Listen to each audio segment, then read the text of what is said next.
કરીને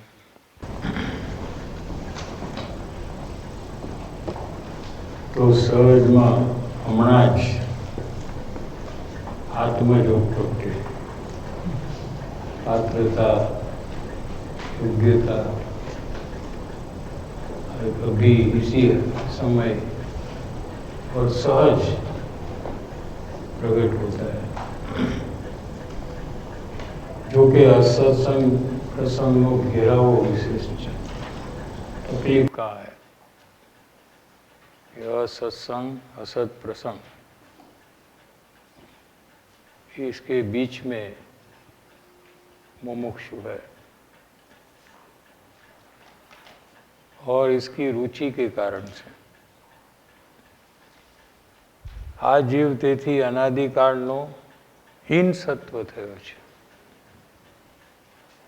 स्वयं आत्मकल्याण का कार्य मैं नहीं कर सकूंगा, हीनता आई है, कमजोर हूं ऐसा लगता है, काम बहुत बड़ा है। क्या ये असत्संगी रुचि, असत प्रसंगी रुचि ने जो असर की है जीव के अंदर में, कि उसको ये बात समझ में आने पर भी स्वयं को ऐसा लगता है कि काम मैं नहीं कर सकता हूँ। अंदर में तो ऐसा लगता है, भले बाहर में कुछ भी कहे, हीन सत्व हो गया, शक्ति मेरी नहीं है ये काम करने की।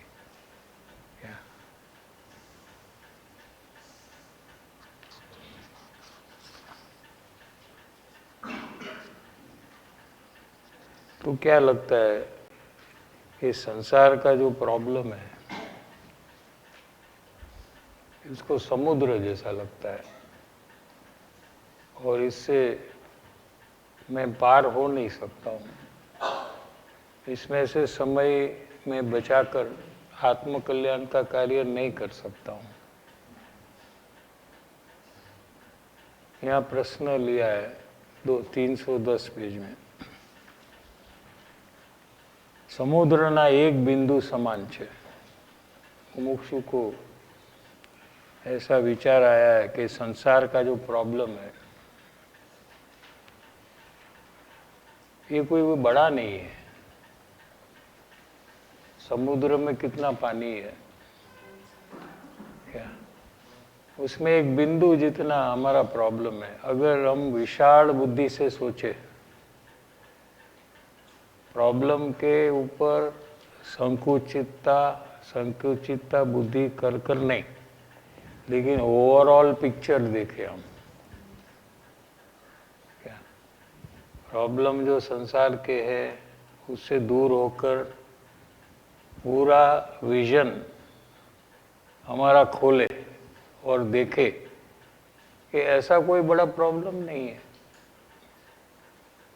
कि हम आत्मकल्याण को छोड़ दें। क्या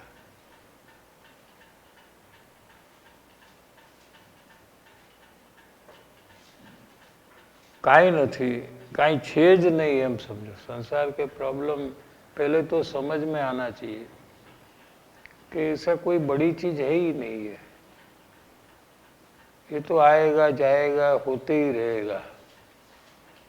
ऐसा ही पूर्व कर्म का निबंधन जीव ने किया है कि उसको धूप छाव, कभी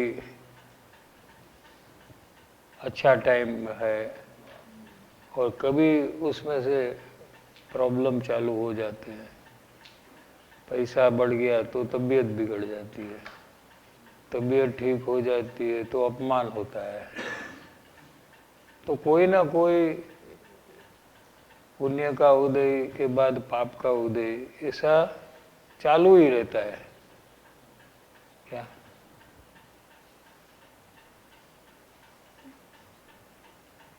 જેની મુશ્કેલી કહે છે એ પણ મુશ્કેલી જ નથી। वो हमने डिवाइड कर दिया है, हमारे ज्ञान में भूल से एक डिवाइड कर दिया है कि अभी मुझे प्रॉब्लम है, अभी मुझे प्रॉब्लम नहीं है। दरेक प्रसंग में क्या किया कि तबीयत बिगड़ा तो एक प्रॉब्लम है, क्या पैसा आया तो प्रॉब्लम नहीं। ये हमारा माइंड जो है, ये हमने ऐसा ट्यून कर दिया है क्या। लेकिन सब एक कार्य ही तो है। तबीयत ठीक नहीं है तो उसके लिए जो करना वो करे। पैसा आया है तो क्या फर्क पड़ता है, आया है तो चला भी जाएगा, चला गया तो आ भी जाएगा, ऐसा तो होते रहेगा। ये कोई बड़ी समस्या नहीं है क्या।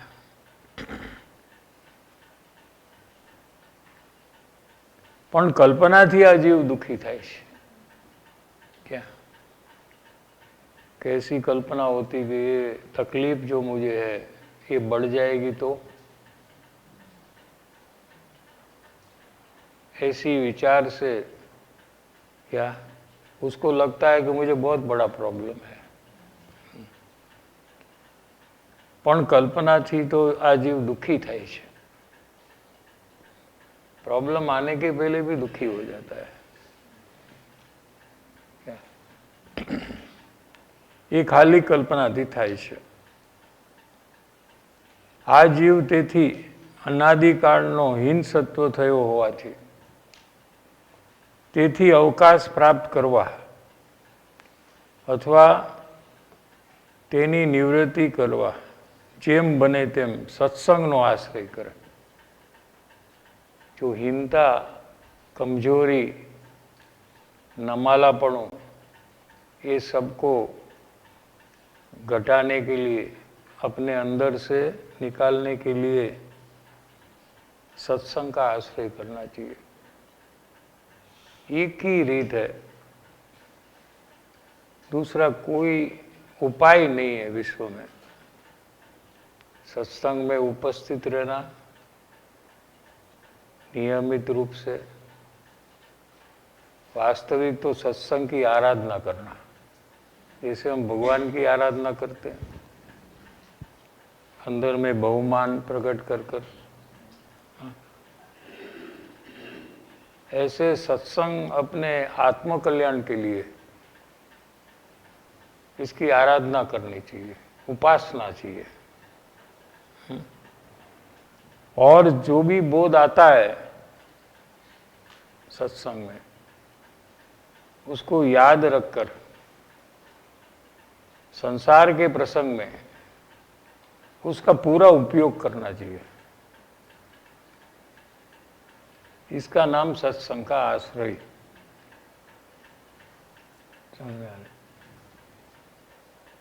हमारी बुद्धि से जो हम संसार के प्रॉब्लम को टैकल करते हैं अनादिकाल से, क्या उसको छोड़कर, क्योंकि हम हार गए संसार में भी, क्या प्रॉब्लम तो कुछ कम होते नहीं, एक पूरा हुआ तो दूसरे 4 चालू हो जाते हैं। तो फिर हम सत्संग में जो बोध आया है वो बोध का अवधारण कर कर उसको संसार के प्रसंग में याद रखकर हमें जिनवाणी ने क्या बोध दिया है, ये जो प्रॉब्लम आया है हमको, ये हमारे पाप के उदय से आया है, ये सत्संग का आश्रय हुआ, या ये खाया तो ये रोग आया है,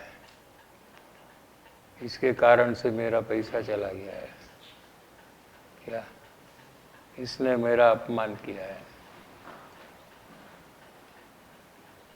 ऐसी जो समझ है हमारी, क्या तो गलत है, उसको छोड़कर सत्संग के बोध में क्या है कि मेरा ही किया हुआ भूतकाल में पाप है, उसका फल आया है।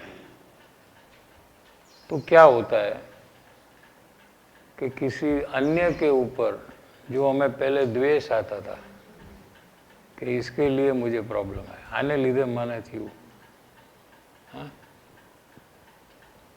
इसके बदले ऐसा हो जाता, आने लीधे થયું, મેં કર્યું છે. ગુસ્સો કરવો હોય તો કોના ઉપર કરવો? મેં કેમ તેને ખ્યાલમાં ન લીધું ત્યારે? મેં કેમ એવું કર્યું કે જેનું ફળ અત્યારે આવે છે તો મારાથી સહન નથી થતું? એવી જાગૃતિ મેં કેમ ન રાખી?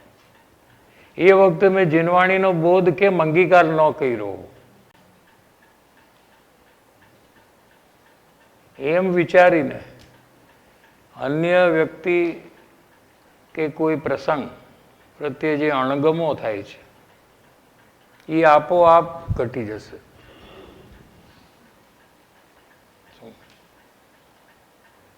દ્વેષના પરિણામ મંદ થયા વગર રહેશે नहीं. અને द्वेष के कारण से जो आपको अंदर में आकुलता होती है वो भी कम हो जाएगी. नया कर्म बंधन भी चिकना नहीं होगा. क्या चिकना? हाँ.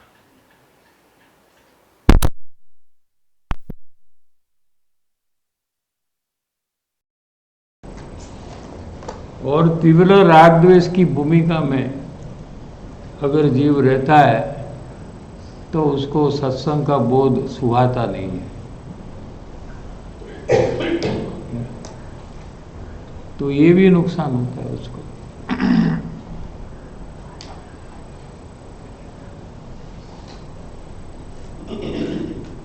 और धीरे धीरे अपने अंदर में हीनता घटकर ऐसा एक दिन आता है कि जब आपको लगे कि आत्म कल्याण का काम तो मैं कर ही सकता हूँ. ऐसी भाव भूमिका आपको प्रकट हुए बिना रहेगी नहीं. ये बात सिर्फ समझनी नहीं है, क्या समझकर उसकी ताली नहीं बजानी हमको, लेकिन ऐसा अंतर में भाव प्रकट कर कर ऐसा अपना जीवन को बदल कर हमें इसका लाभ लेना है.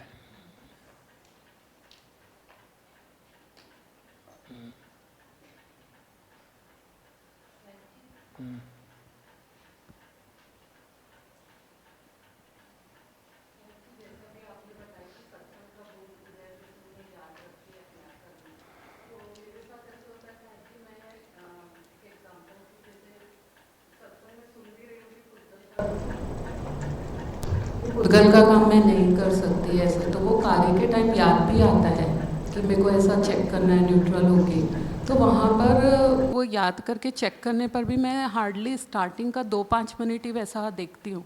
उसके बाद वापस कार्य में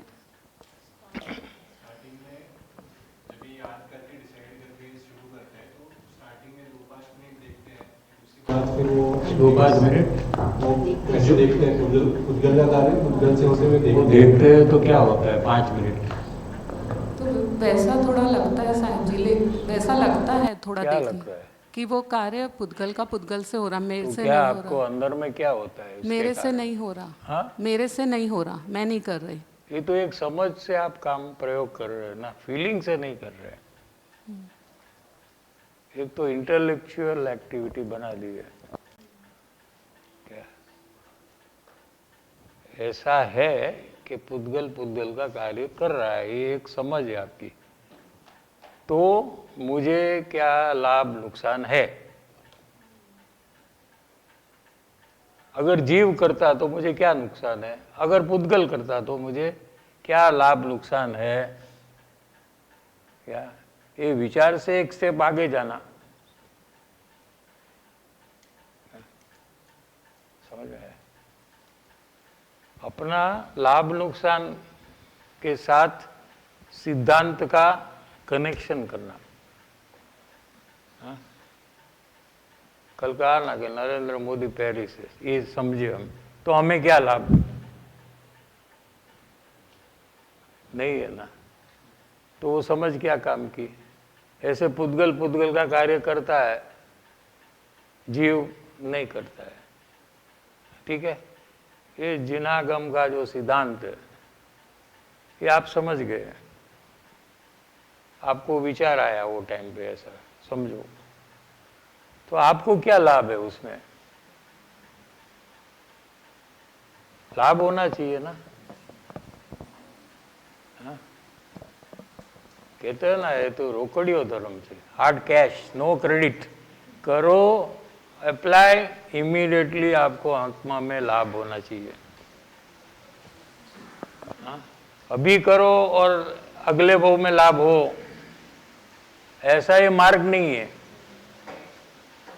जिस समय आप जिनवाणी का या सत्संग का आधार लो उदय प्रसंग में, उसी क्षण में आपको आत्मा में कोई ना कोई लाभ होना चाहिए। अगर नहीं हुआ तो आपका प्रयोग ही बराबर नहीं है।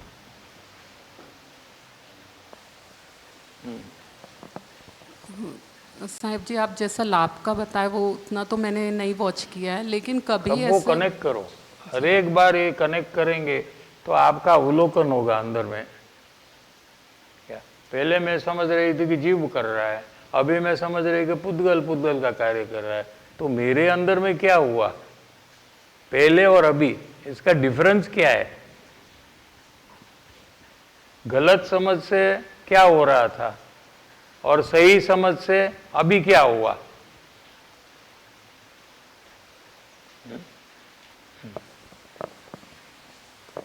साहिब जी, इसमें कभी ऐसा लगता है कि आग्रह कम होता है कार्य का, कि मेरे अनुसार हो वो आग्रह या फेरफार तो का आग्रह कम हुआ तो आपको फायदा क्या हुआ? हाँ, सब जगह में हमको तो स्वार्थी बनना है। हाँ, हमको नहीं सुनना है, हमको फायदा क्या? व्यापारी क्या करता है? अरे भाई इतनी लंबी बात क्या है, तुमको लेना है कि नहीं लेना? हाँ, क्या? हाँ, जल्दी करो ना। हाँ।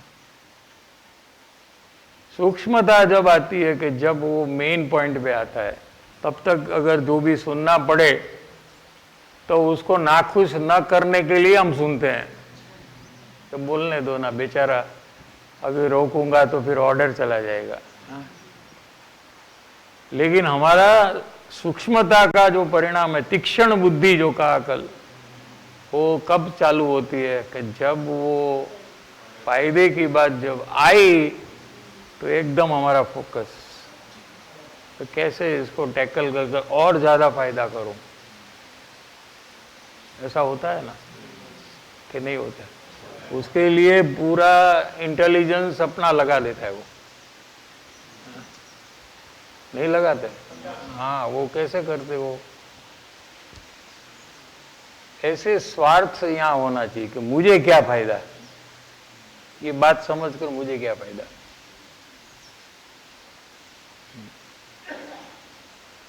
अगर फायदा दिखा आपको, क्योंकि फायदा हुआ तो फायदा दिखा, तो उसमें से आपको ये मार्ग में जोर से प्रवेश करने का होगा। वो ट्रिगर है आपको ये मार्ग में लाने का।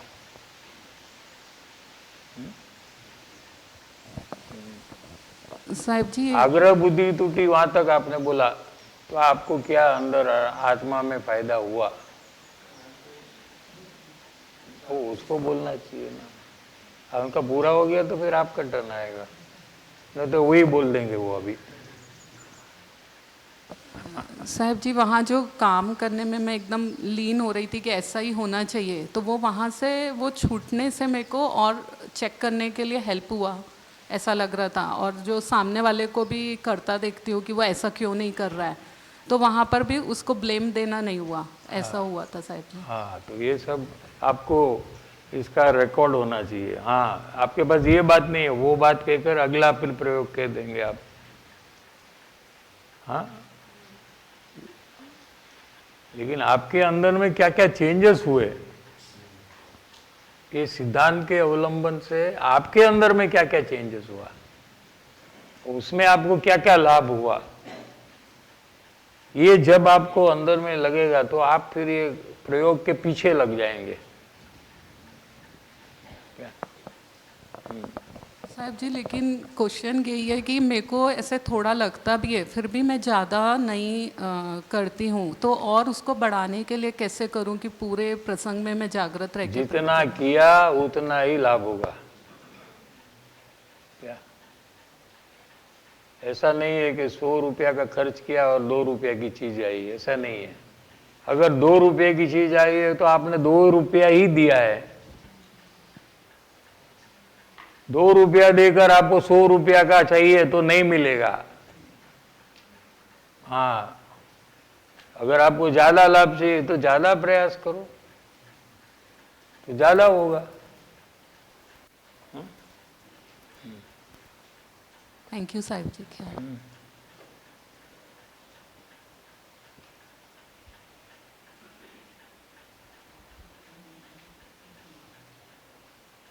તેની નિવૃત્તિ કરવા જેમ બને તેમ સત્સંગનો આશ્રય કરે। એ હીન સત્વ તો થઈ ગયેલો જ છે, ઓલરેડી આ પોઝિશનમાં છે। એનું શું કારણ છે કે અસત્સંગ એને બહુ કર્યું છે, અસત પ્રસંગમાં બહુ જોડાયેલો છે અને અનાદિથી એ પોઝિશન છે, જન્મથી પણ અત્યાર સુધી આ પોઝિશન છે। पूर्व काल में भी यही काम किया है। क्या એટલે હીન સત્વ તો થઈ ગયેલો જ છે પોતે। એટલે એને આત્મજ્ઞાન કરવું એ હિમાલયા પાડથી પણ મોટું કામ ચડવા જેવું લાગે છે ને।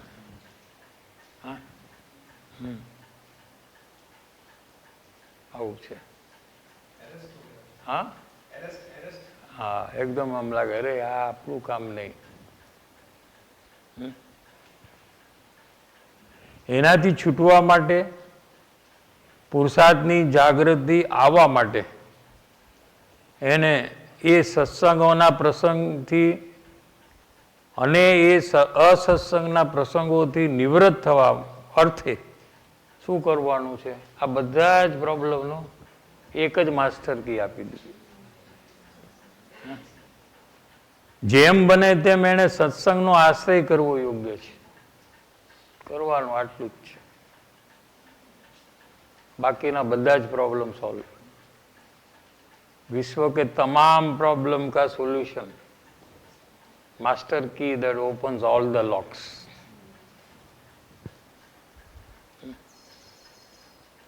होता है ना मास्टर की, ये लोगों के पास रहता है ना रूम है, ये लोग को चाबी खोई जाए तो आकर खोलता है ना वो। हाँ, जितना रूम है उतना एक्स्ट्रा की रहता है क्या? हाँ, एक ही की। हाँ देखो, सब ताले खुल जाते हैं। हाँ, यहाँ भी ऐसा है। सत्संग का आश्रय हम नहीं करते, सत्संग में शायद हम रहते हैं, जितना रहते हैं उसके सामने हम कितना आधार लेते हैं उसका अगर हम हिसाब करें, हमने सत्संग कितना किया और सत्संग में जो बोध आया उसका अप्लाई करना उदय के काल में, दुकान में, घर में, फ्रेंड सर्कल में जब है तब हमने कितना अप्लाई किया, अगर कोई उसका हिसाब करे तो कितना परसेंटेज आएगा? Not even 5। हाँ, सब अपना परसेंटेज कितना है?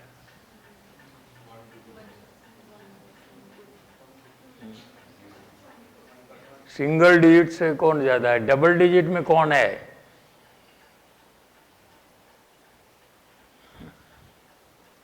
टेन से किसका चालू हुआ?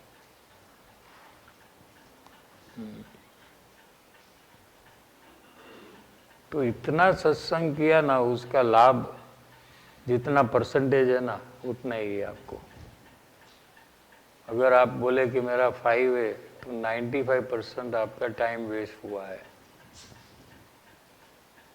क्या आपकी प्रगति जो होनी चाहिए, आपका जो प्रोग्रेस होना चाहिए वो सब अटक गया यहाँ।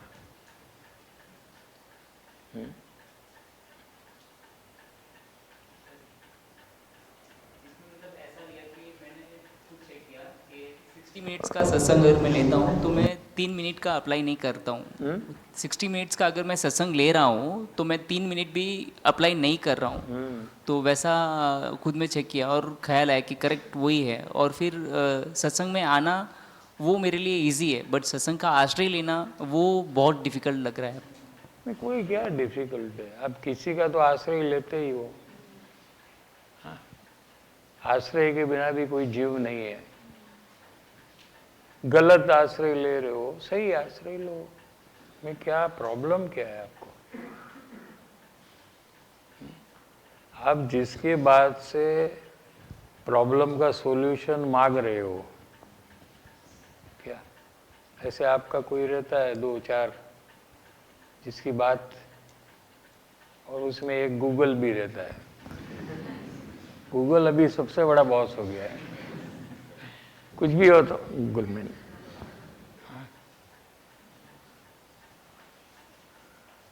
लेकिन वो सब व्यक्ति ने अपना प्रॉब्लम सॉल्व ही नहीं किया, उसके प्रॉब्लम खड़े हैं। आप जिससे सॉल्यूशन मांग रहे हो ना, पहले वो चेक करो कि उसको प्रॉब्लम जो है वो सॉल्व वो कर रहा है कि नहीं।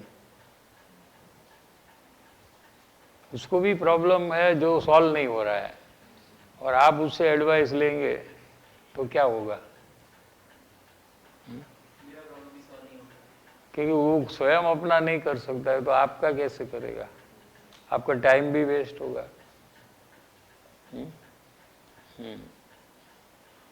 या तो जिन्होंने प्रॉब्लम सॉल्व किया है, सबसे बड़ा दुनिया में प्रॉब्लम क्या है? ये जन्म मरण का प्रॉब्लम है। जिसने ये काम कर लिया है उसको ही पता है कि कैसे संसार के प्रॉब्लम में रहते हुए आत्मज्ञान की प्राप्ति कर सकते हैं। तो वही बता सकते हैं, और वही सत्संग में आता है, वही सत्संग का बोध है, वही बोध का आश्रय करना है हमको।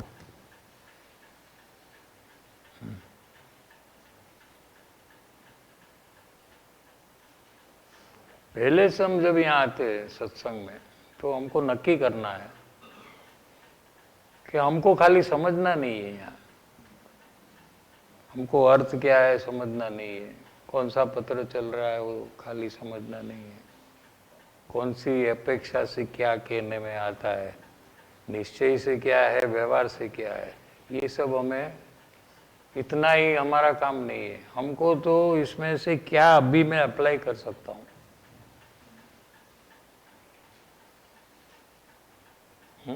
वो हमें करना है। इससे तैयारी से हम अगर आए तो कोई जो बात आपको लगेगी कि ये तो मैं कर सकता हूँ, ये तो कर सकता हूँ, ये तो कर सकता हूँ, ये तो अभी कर सकता हूँ, आजू बाजू में देख सकता हूँ कि सब जीव है, मुझे तो घर जाकर देखने की जरूरत नहीं है फैमिली मेंबर को। हाँ, ये तो फैमिली को जीव है ऐसा देखना कहा ना, ये तो मैं तो यहीं से चालू कर देता हूँ। आ બધા जीव बैठा છે यहाँ, हाँ, જે માને છે કે શરીર મારું છે, એવી માન્યતાને લીધે એમને કર્મ બંધન થઈ રહ્યું છે। હું પણ એવું માનું છું કે હું આ શરીર છું, હા, આ સાંભળું છું એમ હું માનું છું। ચિંતવાણી કહે છે તું સાંભળતો નથી, તું અવાજને જાણેશ। हाँ हाँ, और ये जानकारी जो है 569 की, ये पत्र से नहीं आ रही है, ये मेरे आत्मा में से, मेरा ज्ञान स्वभाव जो है उसमें से ये पत्र खुल रहा है, उसको मैं जान रहा हूँ। ये आप प्रयोग तो चालू ही कर सकते हैं यहीं। कोई कहे कि भाई, आप कहेंगे मेरे को मालूम, प्रश्न में आएगा कि ये सब अगर आप हम करेंगे तो हमारा ध्यान सत्संग में नहीं रहेगा, क्या आता है हमको पता नहीं रहेगा, ये आपका प्रश्न आएगा, है कि नहीं? है ना। लेकिन सत्संग समझकर ये करने का है, वो ऑलरेडी आप कर रहे हो, तो सत्संग सुनने की जरूरत ही नहीं है। क्योंकि सत्संग सुनकर जो करना है वो आपने चालू कर दिया। ठीक है ना कि नहीं? तो फिर आप सुनो ना सुनो उससे कोई फर्क पड़ता? एक पॉइंट। दूसरा, कोई ऐसा प्रश्न पूछे कि ये तो आचार्य भगवान की वाणी है, समय सार आदि ज्ञानी की वाणी है, तो अगर हम ये करेंगे, ध्यान नहीं रखेंगे, ख्याल नहीं रहेगा तो अनादर हो जाएगा कि नहीं? ये दूसरा प्रश्न आपका हो सकता है। अनादर नहीं है, आप प्रयोग करते तो उनका महा आदर कर रहे हो,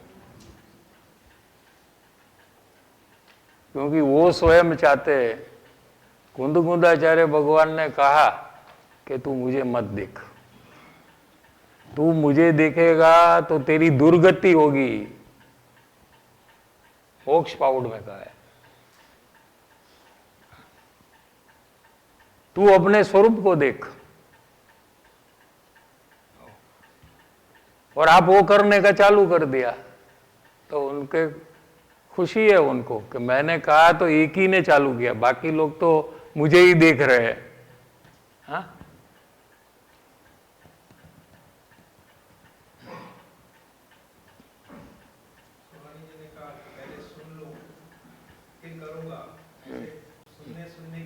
आदत पड़ गई है।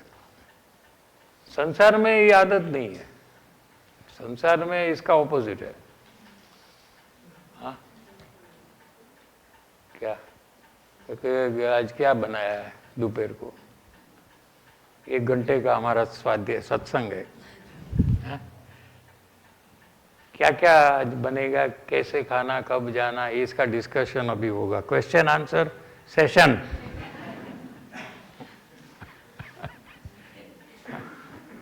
नहीं बैठना है, चलो खाने को जाए। बंद करो यार, क्या है ये सब? हाँ? संसार में हमको थियरी सुनना नहीं है। किसी का थियरी बोला तो भग छोड़ो यार। हाँ? चलो खाना खा लेते हैं, क्या है? हाँ? कि ये पिक्चर बहुत, चलो रोज 1 घंटा बैठकर हम डिस्कस करें क्या मूवी है। हाँ? कितने उसको स्टार मिलते हैं ना? हाँ, गूगल में कितने 8.5 7.5। हाँ, और स्टोरी क्या एक्शन। अरे चलो जाते हैं यार, पिक्चर क्या है। तो उसको ये चर्चा उसको पिक्चर जाने का उत्साह एकदम बढ़ा देती है, और फिर वो कार्य करे बिना वो रह नहीं सकता, डेस्परेट होता है। हाँ? लेकिन यहां क्यों ऐसा नहीं हो रहा है?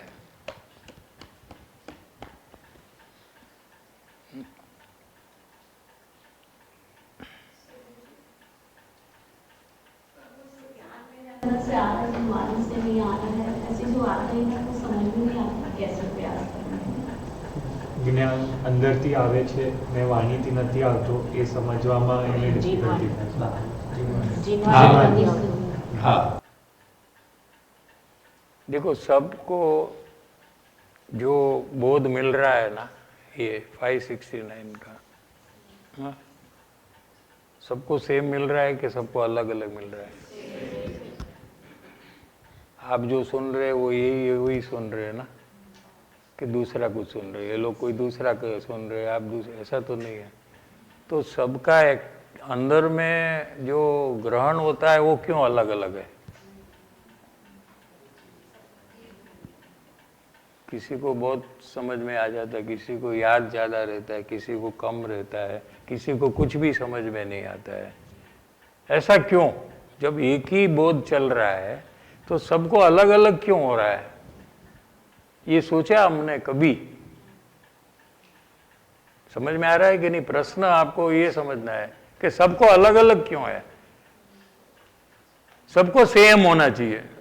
आप पूछे क्या समझा, तो वो जो बोले उसके बाद कार्बन कॉपी इसको बोलना चाहिए, उसके बाद कार्बन कॉपी इसको बोलना चाहिए, लेकिन ये और कुछ ऐड करता है, ये 1-2 चीज भूल जाता है। ऐसा क्यों?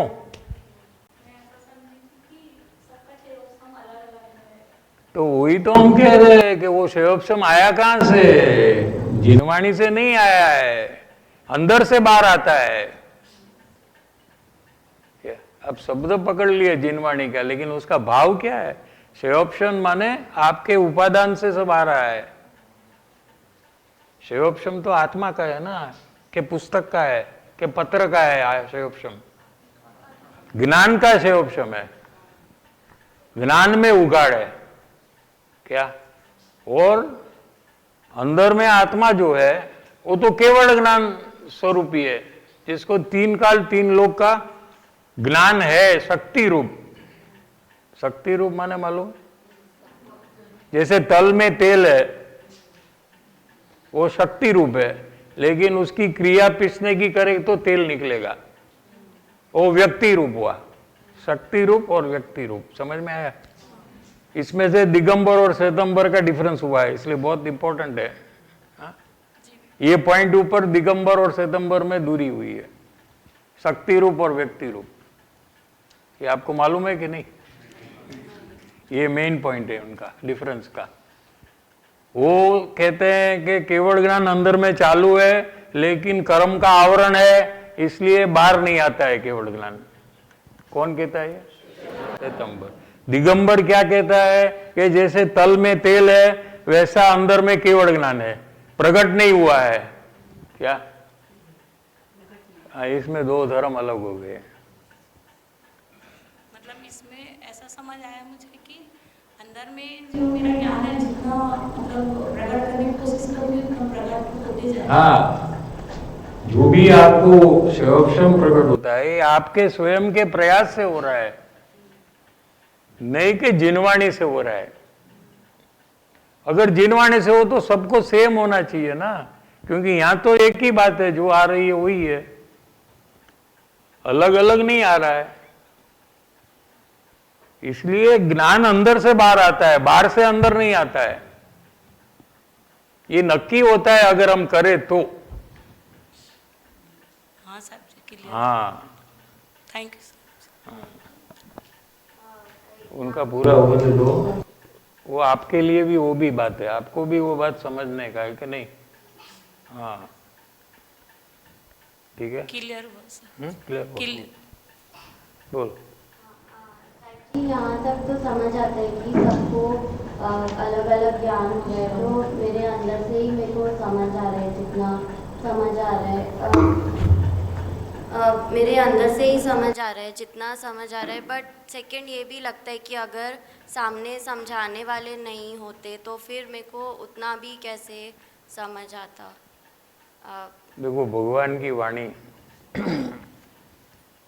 ओम ध्वनि क्या जब चालू होती है तो इंस्टेंटली वो टाइम में सातवीं नरक का डोर खुल जाता है, उसके पहले बंद रहता है। सातवीं नरक में कोई नहीं जा सकता वो टाइम पे। भगवान की वाणी चालू हुई, सातवीं नरक और मोक्ष का द्वार खुल जाता है, दो। क्या ऐसा क्यों कि भगवान की वाणी सुनते हुए अंदर में कोई विरोध करता है, सीधा वो सातवीं नरक जाता है। जब तक भगवान की वाणी नहीं है तो उतना विरोध भी नहीं हो सकता है। वो सुनकर गलत इंटरप्रेट कर कर अंदर में विपरीतता को बढ़ाता हुआ इतने महान सामने निमित्त का वो अनादर कर रहा है, उसके फल में वो सातवीं नरक जाता है। और दूसरा एक जीव है, वो सीधा अंतर्मुख होकर श्रेणी लगाकर केवल ज्ञान प्रकट कर लेता है और आयुष्य पूरा होने से वो मोक्ष में चला जाता है। क्या अगर सामने की वाणी से अगर लाभ होता तो फिर नरक में जाने का क्यों होता? वही वाणी, तो इसमें वाणी का क्या रोल है? समझ में आ रहा है? जीव अपने स्वयं के पुरुषार्थ से अपना भविष्य बनाता है या बिगाड़ता है। क्या विपरीत पुरुषार्थ से बिगाड़ता है, सही पुरुषार्थ से सुधारता है। जब वो सुधारता है अपना भविष्य को तभी कहने वाले के ऊपर आरोप आता है कि इनकी वाणी से इनका मोक्ष हुआ, ऐसा। साहब जी, सत्संग का आश्रय लेने का जो बात आया, तो मैंने मेरे परिणाम में चेक किया तो मुझे करेक्ट ख्याल आया कि मैं ऐसा हर बार सोचता हूँ कि मैं सत्संग के बाद जो भी बात आएगा अप्लाई करूँगा, और वहीं उसी पॉइंट पे करेक्ट मैंने गलती की है। मैं विचार लेता हूँ बट बाद में उसका अवलंबन नहीं लेता। बट आज यहाँ पे जो बात आया वो मुझे बहुत नवीन लगा कि मुझे अभी अप्लाई करना है, अप्लाई करना, उसमें और विशेष, क्योंकि जो अभी अप्लाई करेगा वो बाहर जाकर भी करेगा ना। देखो उसका ये बड़ा फायदा हो गया, जिसने सुनते ही अप्लाई करने की आदत बना दी, क्या वो फिर बाहर जाएगा तो भी वो अप्लाई करेगा ना, क्योंकि उनको बाहर में ज्यादा प्रसंग मिलते हैं अप्लाई करने के लिए, और वो अकेला है तब उसको बोध नहीं है। वियोग में क्या स्मरण से याद कर कर वो कर रहा है वहां। हाँ, इसका बल यहां से वो लेकर जा रहा है वो।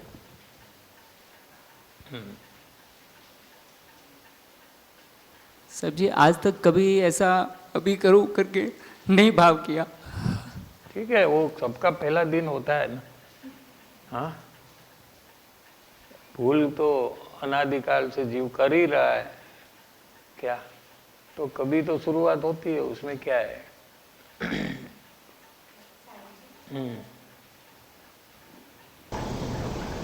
जैसे आपने बताया कि कोई जो भगवान की वाणी सुनकर विराजमान करके साथ में नरक में जाता है, तो वहाँ पर भगवान की वाणी को इंग्लिश चेहरे में आएगा क्या?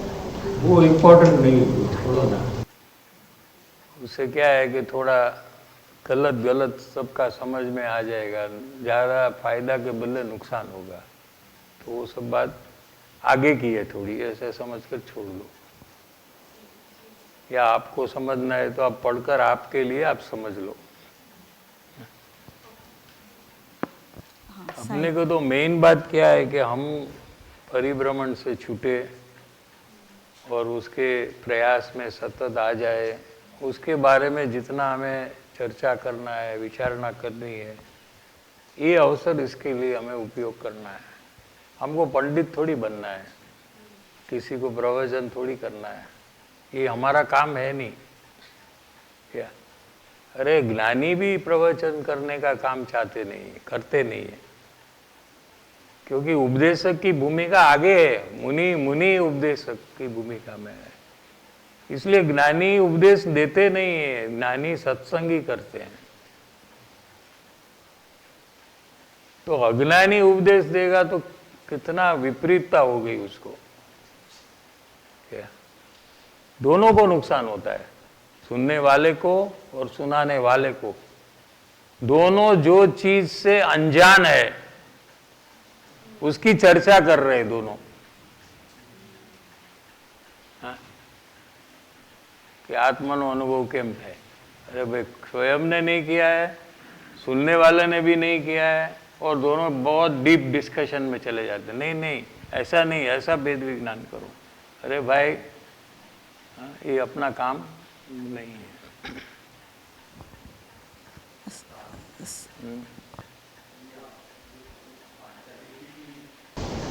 दिल से कार्य भी होता है, वाणी से भी होता है, लेकिन मेरे अंदर मैं अपनी चेक कर रहा था, मेरे अंदर तो ऐसी आ रहा है कि जिनसे मैं बोध प्राप्त कर रहा हूँ, मतलब अगर वो नहीं मिले तो मैं कार्य नहीं कर सकता, ऐसा मुझे अपने अंदर में चेक किया था। लेकिन मेरी क्या मिस्टेक हुई था? हाँ, ट्रांसलेट करने दो। जो बात है कि ज्ञान अंदर से आ रहा है, वाणी से नहीं आ रहा है, तो उनको चेक करने पे लग रहा है कि सामने से आ रहा है। अगर बोलने वाले ज्ञानी नहीं होते तो मुझे कहाँ समझ में आता, ऐसे उनको लग रहा है। लेकिन क्या अभी आप समझ रहे हो? अभी आप काम पूरा करने वाले हो।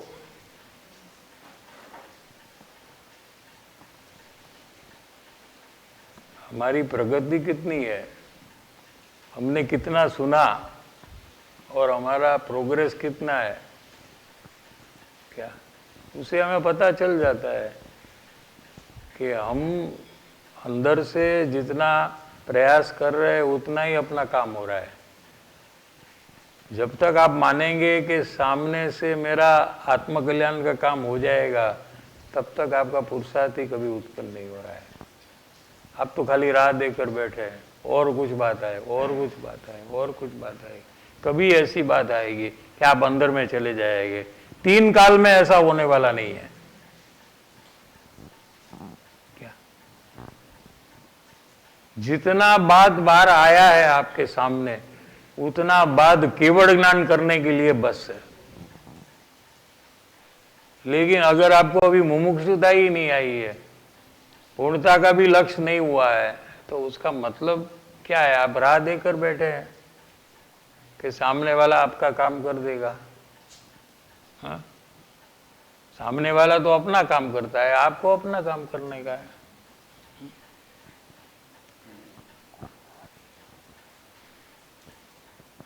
पैराग्राफ पूरा नहीं था यार, आगे से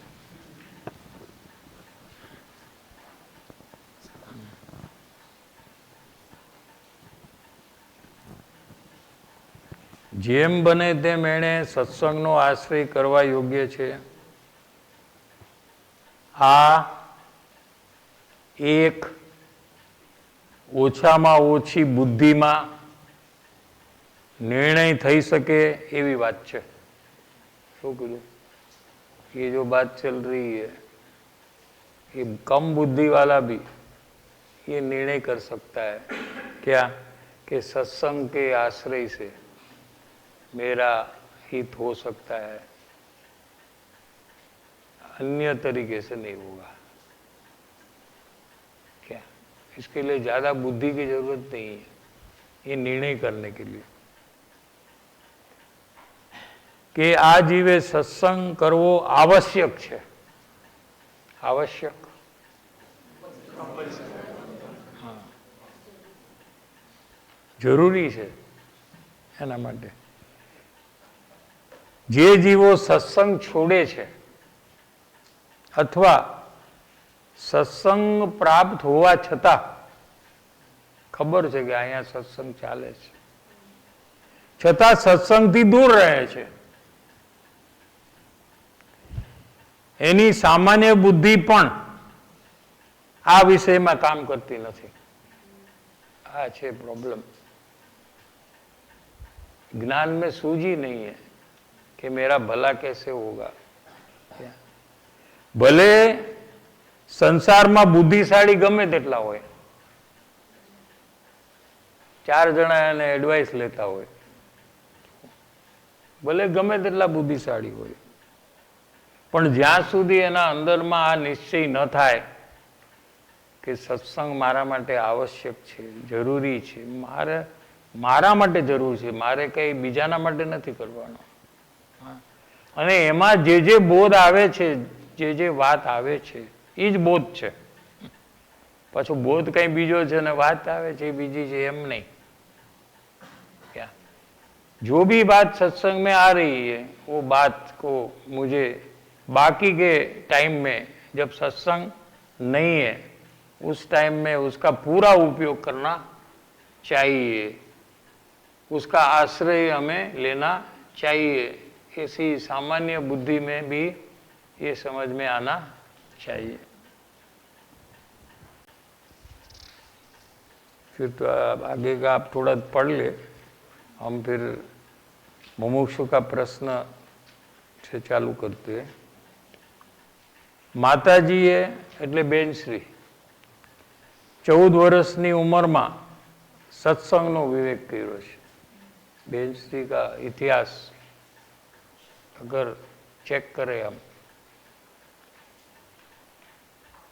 13 વર્ષની ઉંમરે 13 પૂજ્ય બેનશ્રીને વિવેક આવ્યો હતો।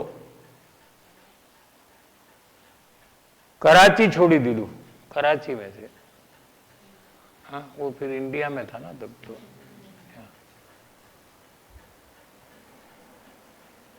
नहींतर ये तो संसारिक बंधन में आवी गया था। बेनश्री का संसारिक बंधन हो गया था तभी, जल्दी, अर्ली, बहुत छोटी उम्र में। पहले तो सब ऐसे ही होता था ना, बचपन में सब हो जाता था। સંસારના બંધનમાં આવી ગયા હતા તો પણ અંતર વિવેક બળ કેટલું? અમે પૂછ્યું હતું સીધું, બેનશ્રીના ભાઈશ્રીએ સીધું પૂછ્યું છે કે તમને કરાચીમાં એવું શું લાગ્યું કે તમે આટલું મોટું કડક પગલું લીધું અને આ ઉંમરે? એમ સીધું પૂછ્યું છે બેનશ્રીને. अथवा हिम्मत वालू पगलू केवी रीते भर्યું? आप सोचो ना, 13 साल की उम्र की लड़की कहेंगे, क्या कहेंगे उसको? वुमन थोड़ी है वो।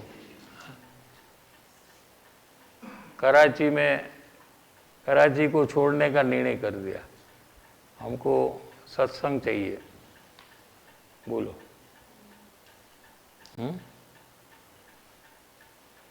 ये जमाना में नानी उम्र में घर छोड़वू અને ઘરેથી ભાગવું એટલે હજારોમાં કોક જ કેવો કિસ્સો બને। घर से भाग गए, किसके लिए? कराची में सत्संग नहीं है, हमारा हित कैसे होगा? पता नहीं है कि वहां कांजी स्वामी है, वो भी पता नहीं है, लेकिन यहां तो नहीं है उतना पता है, शायद वहां से मिल जाएगा। इस शायद में इतना बड़ा स्टेप ले लिया, चांस लिया ना। देखो, વિવેક એટલે જ્ઞાનમાં પોતાને લાભ નુકસાનનો સમજ, એને વિવેક કહેવાય। પોતાની સમજણ છે, જ્ઞાન છે, એમાં મને શેનાથી લાભ થાય અને શેનાથી નુકસાન થાય એવી જેને સમજ છે, સૂઝ છે, એને વિવેક છે એમ કહેવામાં આવે છે। ને તો જેનાથી નુકસાન થાય એવા કાર્યમાં એ રોકાયેલો હોય લાભ માનીને, એને વિવેક નથી।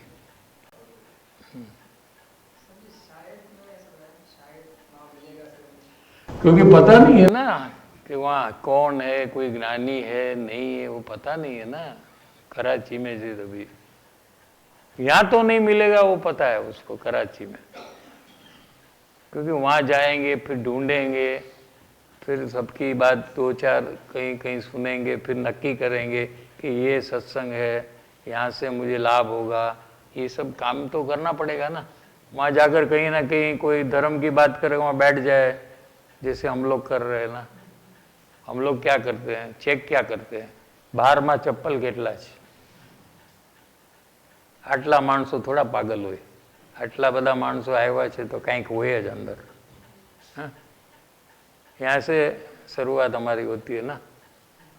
इतने लोग आ रहे हैं, इसमें तो डॉक्टर भी है, इंजीनियर भी है, चार्टर्ड अकाउंटेंट भी है, तो ये सब तो बुद्धि वाले लोग हैं। तो बड़ी धर्म की अच्छी बात हो रही है यहाँ।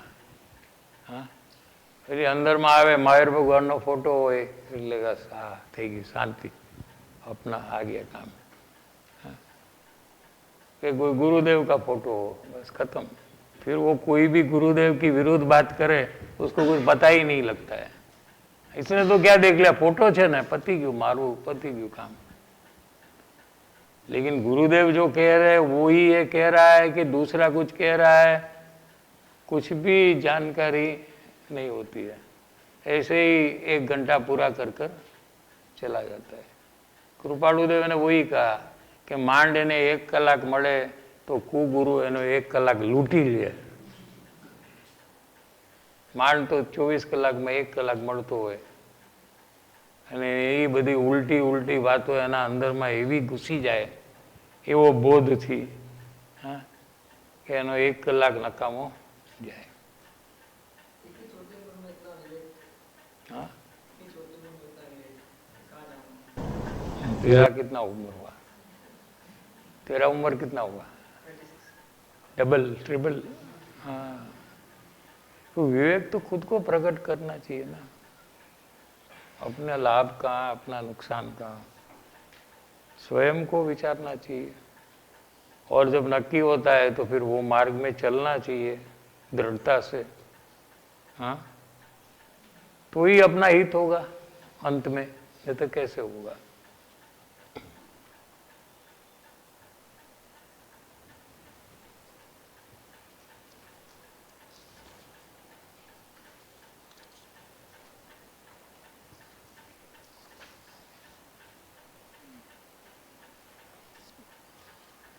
સત્સંગનો આશ્રય કરે તો કોઈ રીતે પુરુષાર્થ યોગ્ય થઈ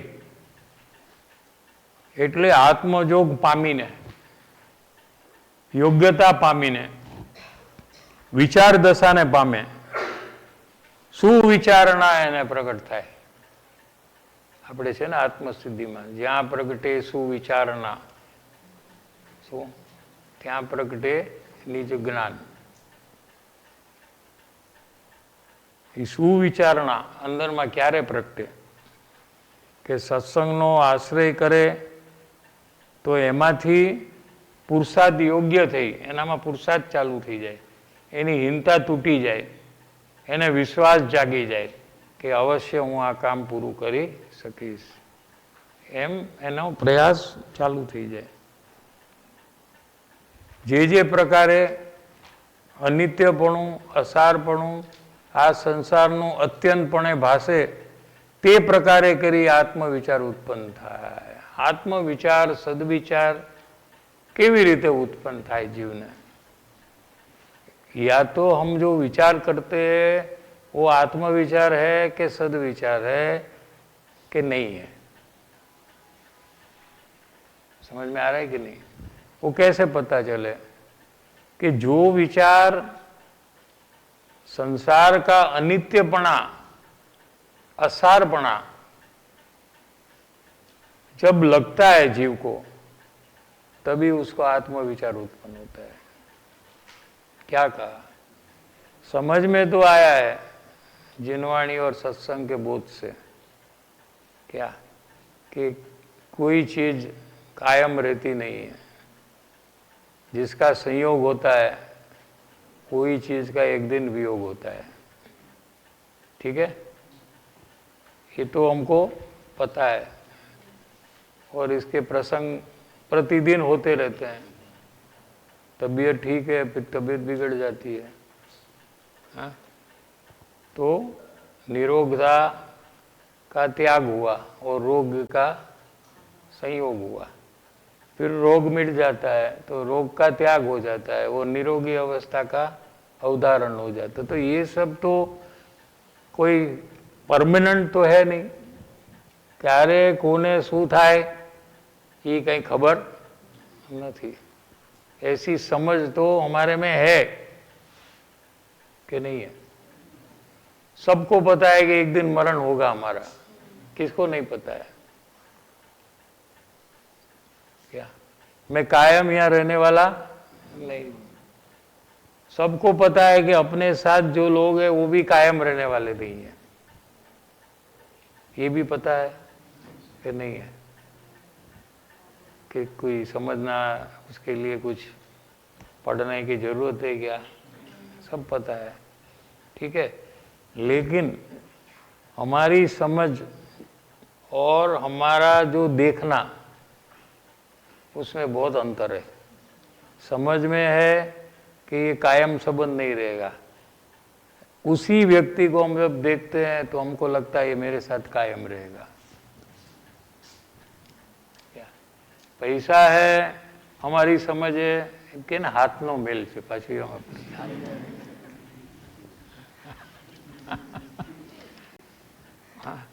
लेकिन वही पैसे का बंडल मेल दिखता है कि नहीं दिखता है, ये प्रश्न है. तो जो समझ है और उसको हम जैसे देखते हैं उसमें जमीन आसमान का फर्क है कि नहीं? हम समझते हैं कि सब कायम रहने वाले नहीं है, लेकिन सबके साथ हमारा व्यवहार ऐसा होता है कि जैसे कि हम कायम रहने वाले हैं कि नहीं? हमको याद ही नहीं रहता वो. वो नेक्स्ट ईयर का प्लानिंग करते, 5 साल के बाद का प्लानिंग करते हैं कि नहीं? हाँ, कोई 100 इयर्स तक जिएगा ऐसे समझकर प्लानिंग करता है, लेकिन अगले क्षण में क्या होगा ये पता नहीं है क्या। इसलिए आत्मा विचार उत्पन्न नहीं हो रहा है, अनित्य को नित्य देखता है, और नित्य आत्मा जो अंदर में उसको अनित्य देखता है। ये अज्ञान का प्रॉब्लम है। ગુરુદેવ શ્રીને કહા જે પોતાને અનિત્ય માને છે એ સંસારના પદાર્થને નિત્ય માને છે। क्या कहा?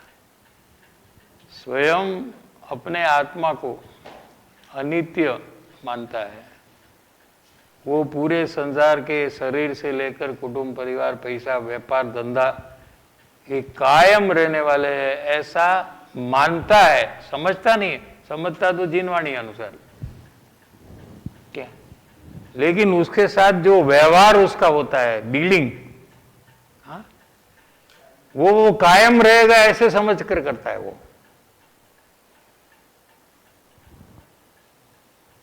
बराबर है। थोड़ा टाइम एक्स्ट्रा हो रहा है अभी।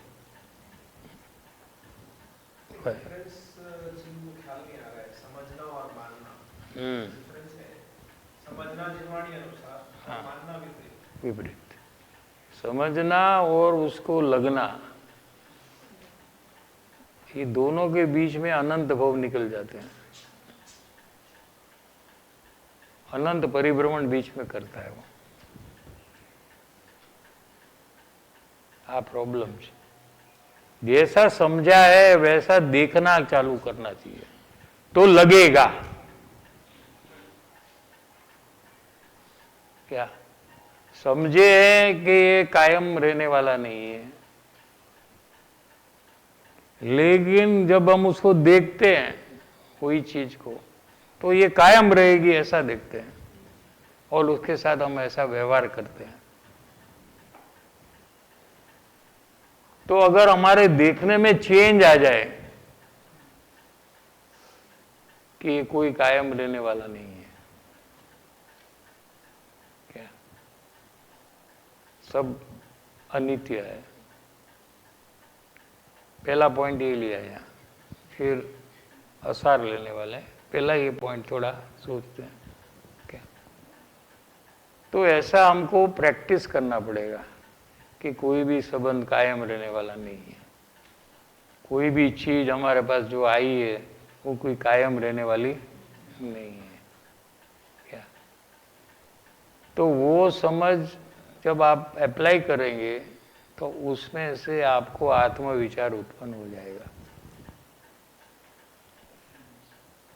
ज्ञानी है ये अपने आत्मा को ही नित्य मानते हैं, नित्य स्वभाव का अनुभव हुआ, अनादि अनंत में रहने वाला हूं ऐसा स्वानुभव में पता हुआ। न तो मेरी उत्पत्ति है न तो मेरा नाश होने वाला है, ऐसा जब नित्य स्वभाव का अनुभव हुआ तो वही काल में शरीर से लेकर सब चीज अनित्य है ऐसा उनको 24 घंटे दिखता है, लगता है क्या ऐसा। और अज्ञानी को इसका ऑपोजिट है, उसको सब नित्य है कायम रहने वाले हैं ऐसा लगता है, इसी प्रकार वो व्यवहार करता है उससे। हाँ? तो एकदम उल्टी दशा है अज्ञान और सम्यक ज्ञान। टाइम हो गया है, फिर से लेंगे।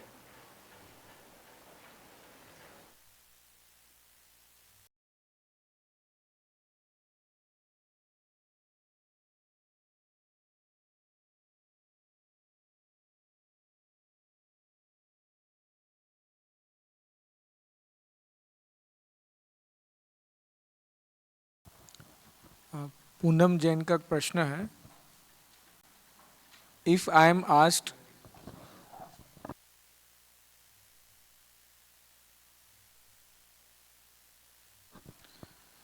if I'm asked to do any work in which I don't have rush, but even then I will have to do to that activity. While doing that activity, I have dvesh bhav to do that activity within me, and also dislike towards opposite person at that moment. What I am supposed to do? Poonam Jain.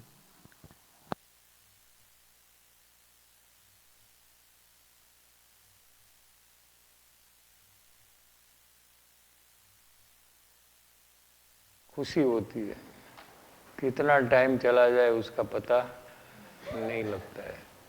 तो वो काल में रस बहुत बढ़ जाता है क्या, और जीव को बहुत नुकसान होता है। कोई ऐसा कार्य रहता है जो उसको पसंद नहीं है,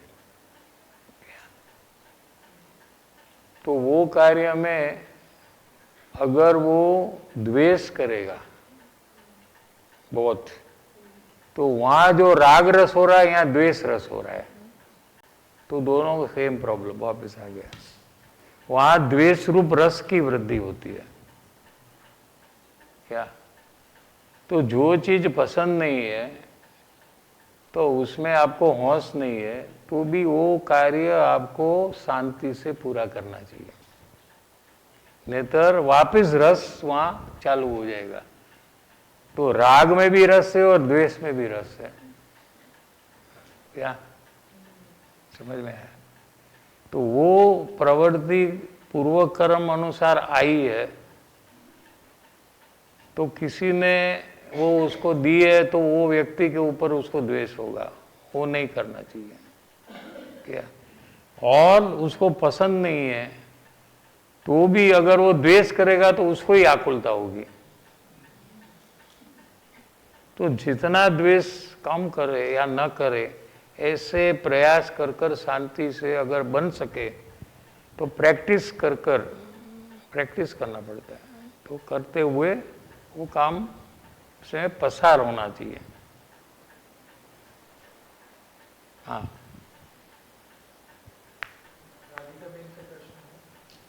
राधिका बेन का प्रश्न है, अवलोकन करते करते जब रस कम होता है तब राग आदि का अनुभव आकुलता स्वरूप ख्याल में आता है।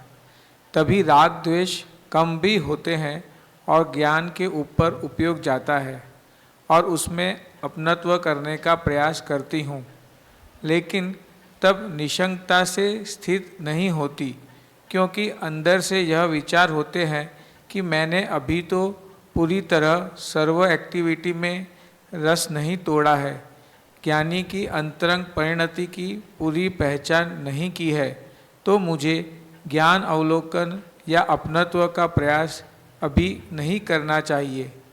इसमें कैसे करना?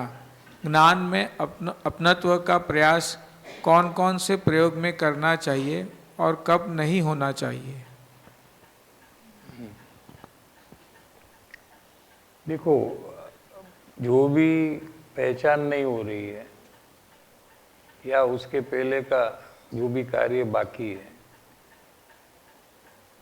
तो ये सब प्रॉब्लम का कारण क्या है, ऐसा क्यों है कि उसका मिथ्यात्व तीव्र है।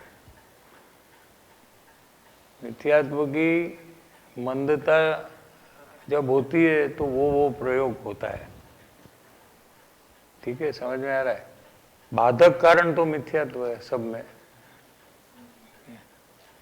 तो आप कोई भी प्रयोग करो, जो भी आपने कहा, रागादि का अवलोकन करो, ज्ञान का अवलोकन करो, ज्ञान में अपनत्व करो, आप जो भी प्रयोग करो, सब में आपका मिथ्यात्व मंद होता है।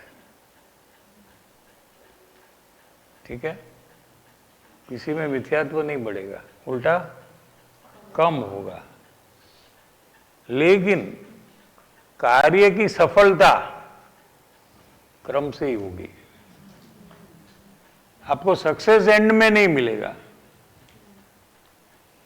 फिर भी वो कार्य कर सकते आप, क्योंकि आपको मिथ्यात्व घटने का लाभ तो मिल रहा है। न्याय समझ में आ रहा है कि नहीं? हाँ, तो समझना कि मिथ्यात्व कोई भी प्रयास से कम हुआ तो आगे का भी जो कार्य अटका हुआ है वो कार्य में भी सुगमता आएगी। लेकिन अंदर में निसंगता होनी चाहिए कि पहले का कार्य करने के बाद ही दूसरा कार्य कंप्लीट होगा, दूसरे के बाद ही तीसरा होगा, क्रम भंग हो ही नहीं सकता।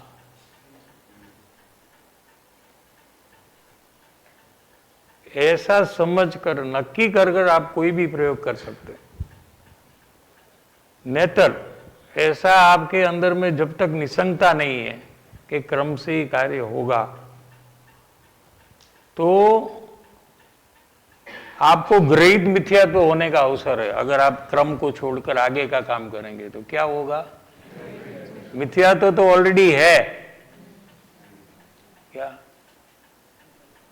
एडिशनल मिथ्यात्व ग्रहित मिथ्यात्व है। यानी कि कुदेव, कुगुरु, कुशास्त्र की मान्यता वाला जो ग्रहित मिथ्यात्व वो चालू हो जाएगा आपको। क्यों? कि वो कुदेव, कुगुरु, कुशास्त्र क्रम में मानते ही नहीं है, वो अक्रम से प्रयास कर रहे हैं, इसलिए वो कुदेव है, कुगुरु और कुशास्त्र है। और आपने वो चालू कर दिया। देखो, हमारा एक प्रश्न है, सिमंदर भगवान महाविद्य क्षेत्र में,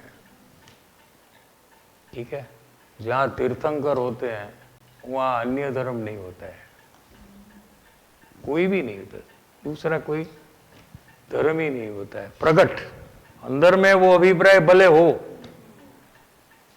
लेकिन भगवान का अतिशय ऐसा होता है कि दूसरा कोई धर्म वहां होता ही नहीं, सिर्फ एक ही धर्म होता है।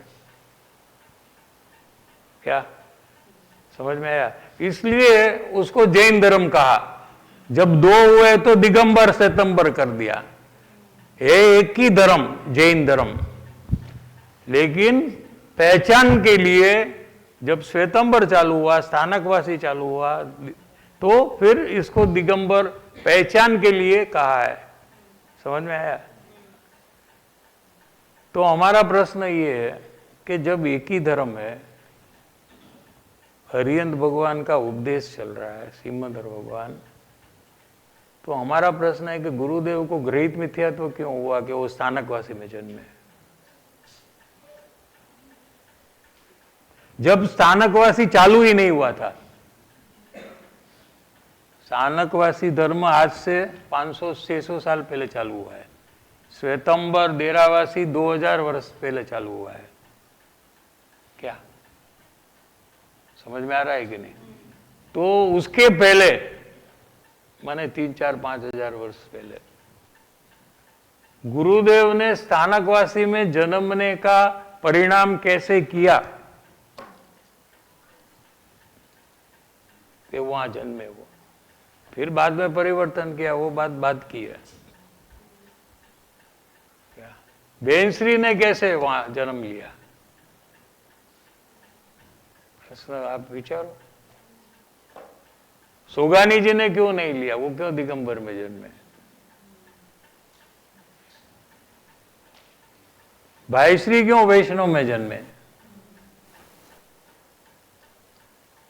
सोचो आप।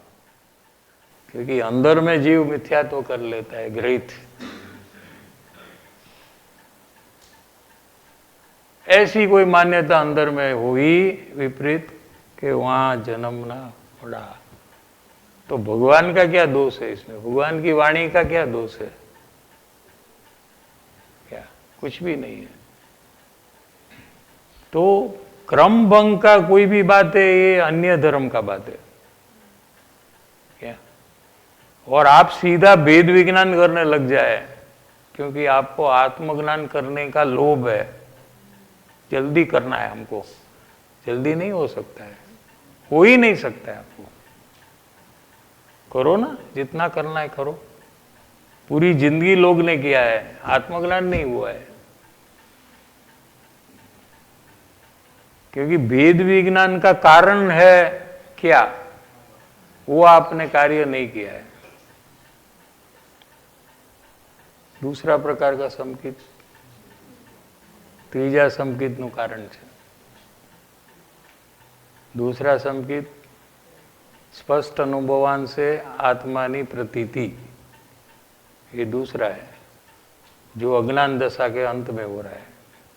ये काम हुआ नहीं है और सीधा आप वेद विज्ञान करने लग गए तो आपने क्रम भंग कर लिया. भले आपको शुभ भाव होगा क्योंकि आप अच्छा कार्य कर रहे हो, लेकिन मिथ्यात्व तीव्र हो जाता है और मिथ्यात्व ही भयानक चीज है, डेंजरस है. मिथ्यात्व ये कैंसर है क्या, और पाप भाव है ये बुखार है. कैंसर से मरेगा, बुखार से नहीं मरेगा वो.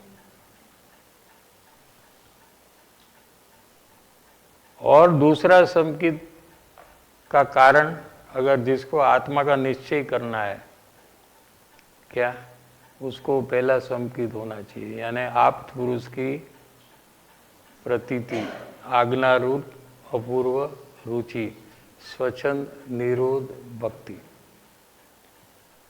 ये सब अंदर में भाव में प्रकट नहीं हुआ. उसके पहले सीधा कोई वेद विज्ञान करने लग जाए तो उसने क्रम तोड़ दिया. कारण कार्य का जो क्रम है, कारण कार्य जैन दर्शन में मेन कारण कार्य है. कारण के बिना कभी कार्य होता नहीं.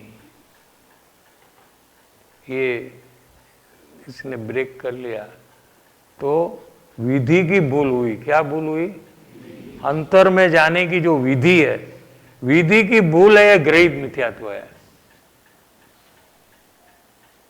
यहां से जीव स्लिप होकर ग्रहित मिथ्यात्व में चला जाता है. बाहर में कुदेव कुगुरु कुशास्त्र को मानता ही नहीं, वहां जाता भी नहीं और गुरुदेव के फोटो सामने रहकर बैठता है, लेकिन अंदर में उसको ग्रहित मिथ्यात्व रहता है. तो उसको सम्यक्त होने का तो कोई अवकाश ही नहीं, उसको भूल जाना. क्योंकि ग्रहित मिथ्यात्व जाने के बाद अग्रहित मिथ्यात्व जाएगा तो वो सम्यक्त होगा.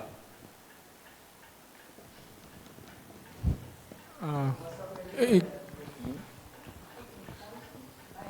પૂર્વમાં તો ઓળખાણ કરી દીધી એનું કાર્ય, પછી અહીંયા આ કોની ઓળખાણ? કોની ઓળખાણ? સત્પુરુષ પૂર્વ સંસ્કાર આવવાના તો એને આ વખતે સત્પુરુષો મળ્યા નતા હા. તો બી એમનો વૈષ્ણવમાં કેવી જાય પછી વિપરીતતા ચાલુ થઈ જાય. હા, એના એ જ ઉદાહરણ છે. ગુરુદેવે કરી હશે એ ખબર નથી, પણ આપણે બીજું કોણ છે, કૃપાળુદેવ, એ તો આત્મજ્ઞાનને પ્રાપ્ત કરી લીધું હતું હમણાં તો એક ભાવમાં મુનિ થઈ ગયા હતા એમ પોતે લખ્યું છે. 11મા ગુણસ્થાનથી પડ્યા છે. 11वां गुणस्थान गिरने के लिए ही है वो गुणस्थान. क्या 10 से सीधा 12 में जाता है तो केवल ज्ञान हो जाता है. 11 गिरने का गुणस्थान है. जो 11 में जाता है वो गिरता ही है अवश्य, क्योंकि उसने श्रेणी जो मांडी है क्या, वो उपसम श्रेणी से गया है. 2 श्रेणी है. श्रेणी थोड़ा दिलवाणी का फिर आएगा, फिर आपका अभ्यास नहीं है तो फिर सब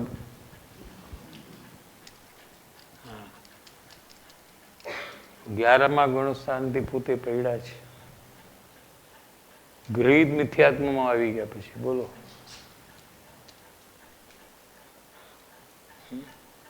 यहाँ भी अन्य मत में जैन माने, પણ સંસ્કારથી એમને જાતિ સ્મરણ જ્ઞાન અને અંતર સંસ્કાર એનાથી એમને કામ કોઈ જ્ઞાનીના યોગ વિના કરી નાખ્યું. પણ ભૂતકાળનું એમને બધું સ્મરણમાં આવે છે કે એમને કેટલો પરિશ્રમ ઉઠાવ્યો, પોતાની મેળે કેટલા ખોટા, પોતાની મેળે કાર્ય કરીને કેટલું પરિભ્રમણ કર્યું, અને પછી એમને જ્યારે જ્ઞાનીનો યોગ થયો એ બધી વાત એમને જાતિ સ્મરણમાં ખ્યાલમાં આવે છે. એટલે એમના ઉપદેશમાં આટલી બધી વાત આવે છે.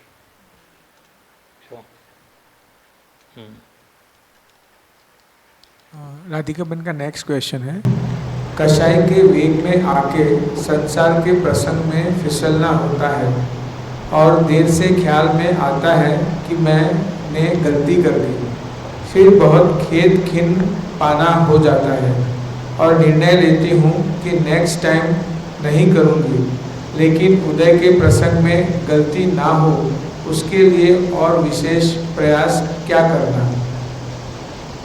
यही तो एक ही रीत है, सत्संग का आश्रय जैसा जैसा आप बढ़ाते रहेंगे वैसे वैसे आपको उदय काल में जागृति उत्पन्न अंदर से होगी, और जागृति उत्पन्न हुई तो आपको जो कषाय हो रहा है उसके वेग में आप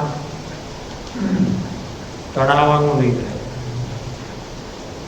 थोड़ा होगा फिर आप अटक जाएंगे। ऐसा सब प्रोग्रेस सत्संग के आश्रय से ही होगा। जितना आश्रय किया है उतना काम तो हो रहा है, जितना बाकी है आश्रय उतना काम में रुकावट है। संपूर्ण आश्रय कर लिया तो संपूर्ण काम हो गया।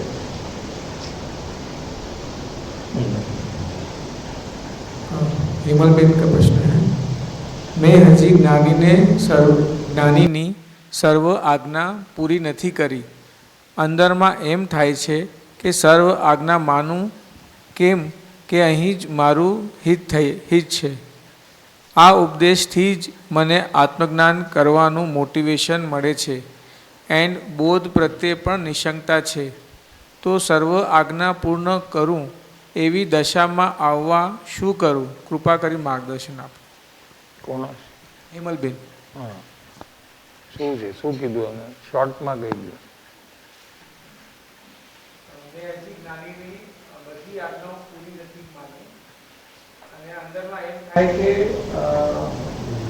કેવી રીતે સર્વ આજ્ઞા માનું કેમ કે અહીં જ મારું હિત છે.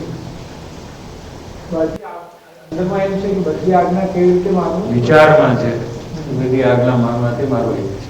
હા, પણ અને આ ઉપદેશથી જ મને મારું કામ થશે એવું મોટિવેશન પણ મળે છે. તો હવે સર્વ આજ્ઞા પૂર્ણ કરું એના માટે મને શું કરવું? એટલે શું છે કે જે પોતાને ગમે છે એવી આજ્ઞા જ્ઞાનીની માને છે. જીવ શું કરે? હા, જ્ઞાની કે હાલો આપણે જમવા જાય, એને પહેલેથી જ આવું જ છે, એ રાહ જોઈને બેઠો હોય કે ક્યારે પતે ને અમે જાય. ત્યાં કે અચ્છા તમે કહો છો તો ચાલો જમવા જાય.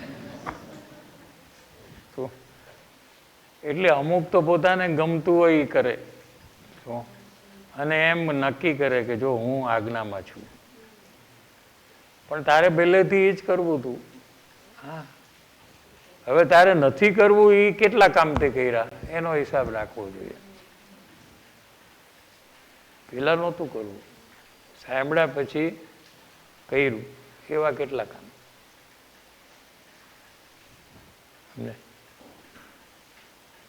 તો પછી એને ખ્યાલ આવશે કે આ બધા કાર્ય મેં નથી કર્યા, અથવા કોઈ કાર્ય કહેશે કે પછી કરીશ, એ આજ્ઞાથી વિરુદ્ધ ગયો.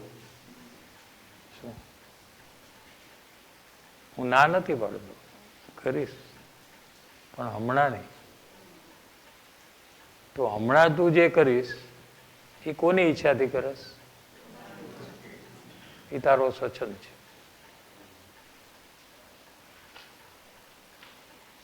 આમાં આવ્યું છે જીનવાણીમાં કે મુમુક્ષુને એક શ્વાસોશ્વાસ લેવાની જ છૂટ છે, બીજું કાંઈ એના હાથમાં છે જ નહીં. બીજું કોઈ વસ્તુ એની પોતે ઈચ્છા પ્રમાણે કરવાની નથી. એવી દશા જ્યારે આવશે તો શું કે એ આજ્ઞાના પાલન કરવામાં એ લાભ નુકસાન ને આ બધા વિચાર એના બંધ થઈ જાય. જે હોય ભલે ગમે તે થાય, પણ મારે તો આ કરવું જ છે, પતી ગયું વાત. ત્યારે એ જીવ સર્વ આજ્ઞામાં આવશે. સમજાણું? બધે હિસાબ કરવા માંડી જાય, એ જીવનું કામ નથી. नो हिसाब। नुकसान हो ठीक है, लाभ हो ठीक है, कोई फर्क नहीं पड़ता है। क्यों? ये नुकसान तो मेरे पाप से होता है ना, ठीक है ना। मेरा पाप का उदय है तो वो बात आई है, तो उनसे नहीं आई है, उनके कारण से मुझे नुकसान हुआ ही नहीं है। मेरा पाप कर्म था इसलिए नुकसान हुआ है, ऐसा उसको लगता है। Ritu from Hyderabad. Prayas to see as Jeev. It is easy for me to see family members as Jeev, and when I see them as Jeev, I don't feel the urge to control them. A problem with mummy, the desire to control her overpowers the need to see her as Jeev. What should I do here? How should I work here? Please guide. Ritu, Hyderabad. देखो, कोई कोई काम प्रयोग है ना, कोई कोई व्यक्ति के साथ इजीली हो जाता है,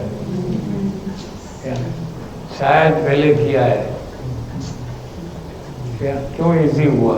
दूसरे को वो इजी नहीं हो रहा है ना, दूसरे को कोई भी फैमिली मेंबर में इजी नहीं लग रहा है, ठीक है ना। तो जिसको लग रहा है तो उसने पहले ये काम पूर्व भूमि में भी किया होगा, तो वो उतना तो काम सहज हो जाता है। यानी जो काम आपको सहलाई से जिनवाणी का होता है, वो आपको नक्की करना है कि आपने ये काम पहले किया है। और जो काम में आपको कठिनाई आती है, जैसे मम्मी का, तो समझना कि ये काम मैंने एक बार भी नहीं किया है। अपनी कठिनाई से नक्की कर सकता है ये कि मैंने क्या किया है पूर्व काम में, क्या नहीं किया है। तो फिर जब पता चल गया कि मुझे यही जगह में फेलियर होता है, तो पहले से प्रिपरेशन चालू कर दें कि इसको कैसे हैंडल करें। क्या काम को एजेंडा में ले ले कि अभी मेरे को यही काम करना है, शीघ्र ये प्रॉब्लम सॉर्ट आउट करना है। क्या तो उसके लिए जो प्रिपरेशन करना चाहिए, तैयारी करना चाहिए, वो चालू हो जाने चाहिए, तो डेफिनेटली ये काम हो जाएगा। नहीं होगा ऐसा, तैयारी नहीं है हमारी। आइडेंटिफिकेशन पहले हुआ कि ये हमारा प्रॉब्लमेटिक एरिया है, ये पहला आइडेंटिफाई करना। ये पर्सन से मेरे को कठिनाई आती है फिर वो करने में, तो तैयार हो जाना कि यहाँ तो मुझे सक्सेस होना ही है, और यहाँ तो मैं सक्सेस डेफिनेटली हो जाऊंगा। ऐसा नक्की कर उसके पीछे लगे, 1 बार 2 बार 3 बार 4 बार 6 बार 8 बार लगे ही रहना, कैसे बुरा नहीं होगा, हो ही जाएगा। पूरा कर ही छोड़ना।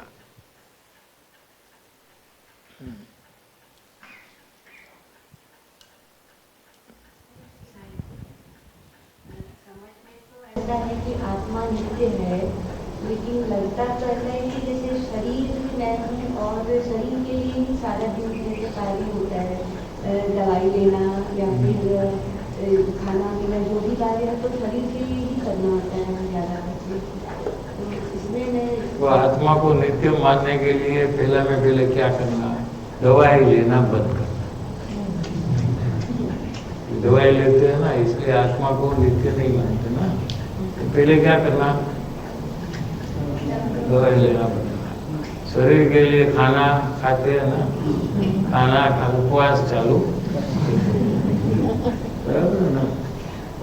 शरीर की सब प्रवृत्ति बंद, तो मैं आत्मा नित्य हूँ ऐसा हो जाएगा नहीं।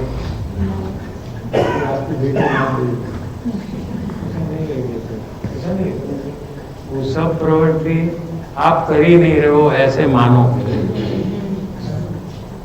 करते हो और नहीं करना। करते हो वो नहीं करना, तो चालू ही गलत हुआ। हाँ? मैं आपको अमेरिका दे देता हूँ गिफ्ट, ले लो। अरे आपका है कि नहीं पहला? जब जो चीज मेरी है ही नहीं मैं आपको गिफ्ट दे दूंगा। वैसे जो काम आप करते ही नहीं हो वो काम आप छोड़ना चाहते हैं, तो पहले से नक्की करो ये सब काम मैं नहीं कर रहा हूँ, ये भूतगल का कार्य भूतगल से हो रहा है।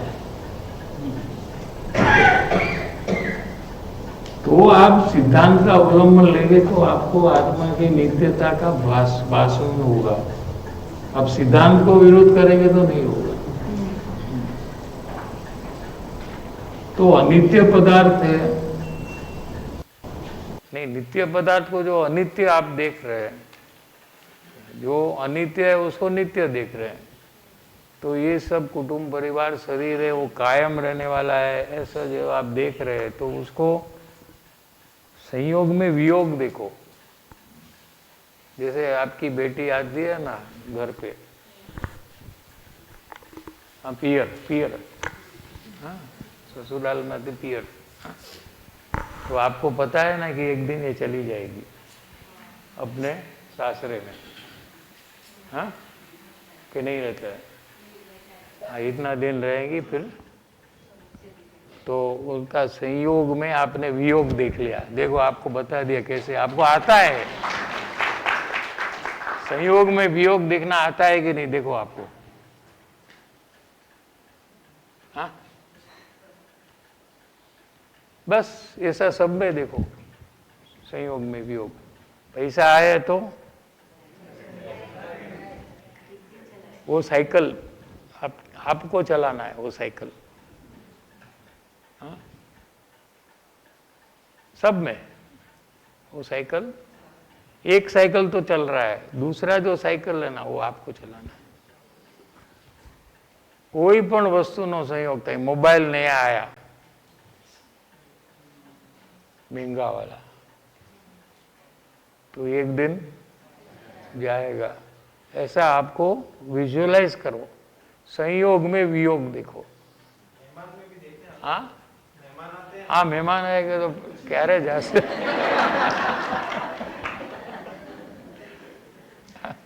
हाँ वो अच्छा उदाहरण।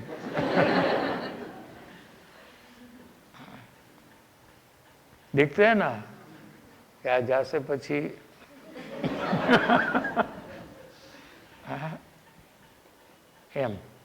એમ બધામાં જો જોવાની પ્રેક્ટિસ કરે તો એને જે સમજણમાં આવ્યું છે કે આ બધું અનિત્ય છે એ એને લાગવા મળશે, એમાંથી એને આત્મવિચાર ઉત્પન્ન થશે, પાત્રતા પ્રગટ થશે અને આ કાર્ય કરવાનું એનો પુરુષાર્થ જે છે એ બધું ઉત્પન્ન થવા મળશે। સાહેબજી